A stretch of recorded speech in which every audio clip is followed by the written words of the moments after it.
பட்டை கிராம்பு பெருஞ்சீரகம் போட்டு பெருஞ்சீரகம் கொஞ்சம் தான் போட்டு தாளிச்சிட்டு பூண்டு 4 முழு பூண்டு, பச்சை மிளகாய் 1, கிராம்பு 4 எல்லாம் போட்டு நல்லா வதக்கணும். கொஞ்சம் லேசாக செவந்ததோட தேங்காய் பால் 3 தேங்காய் பால் அதை ஊற்றணும். 1க்கு 2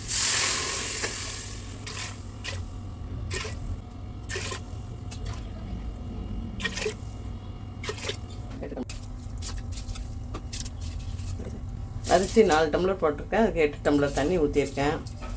அதுக்கு எவ்வளோ உப்பு ஆகுமோ அதுக்கான உப்பு அவங்கவுங்க டேஸ்ட்டுக்கு தகுந்த மாதிரி உப்பு போடணும். தேங்காய் பால் லேசாக கொதி வந்தோடனே போட்டுடலாம். ரொம்ப கொதிக்க வேண்டியதில்லை. ரொம்ப கொதிச்சா அப்புறம் திரிஞ்சு போன மாதிரி ஆகிடும். பட்டை ஒரு சின்ன துண்டு, கிராம்பு ஒரு 3 கிராம்பு, பெருஞ்சீரகம் கொஞ்சம் நிறையா போட்டுக்கலாம். பெருஞ்சீரகம், இந்த பே லீஃப் இது வீட்டிலே விளைஞ்சது அது 1, வெங்காயம்.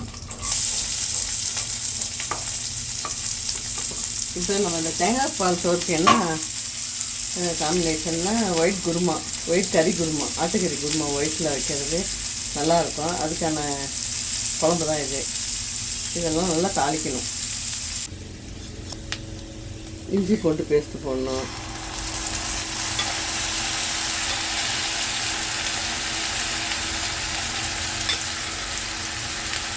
இஞ்சி பூண்டு போட்ட பிறகு தக்காளி கொஞ்சம் போடணும்.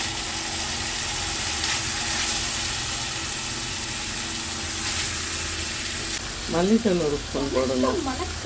மல்லித்தூள் 1 ஸ்பூன் போட்டோம்.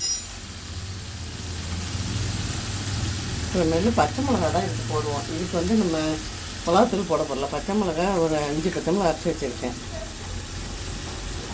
அதில் இப்போ அப்புறமேலு உரப்பை பார்த்து போட்டுக்கலாம். குழந்தைங்களாம் சாப்பிட்ணும். அதனால 4 பச்சை மிளகா லெவலுக்கு உள்ளதை போட்டுக்க. இது நல்லா எண்ணெய் தெளிகிற மட்டும் நல்லா வதக்கணும். நெய் ஒரு 2 ஸ்பூன் போட்டுக்கலாம்.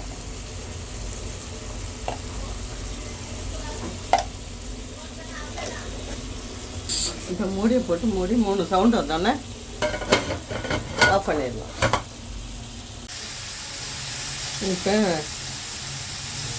இப்போ நல்லா எண்ணெய் தெளிஞ்சோடனே ஆட்டுக்கறியையும் அந்த கறி சாறையும் முட்டை வச்சுதான். ஆட்டுக்கறி,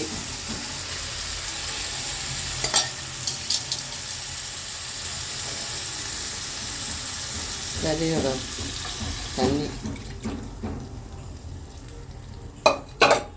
தேங்காயில் வந்து பெருஞ்சீரகம் மட்டும் போட்டு அரைக்கணும். அது பெருஞ்சீரகம் மட்டும் அரைச்ச பேஸ்ட்டு இது. அந்த பெருஞ்சீரகம் அரைச்ச பேஸ்ட்டை ஊற்றணும்.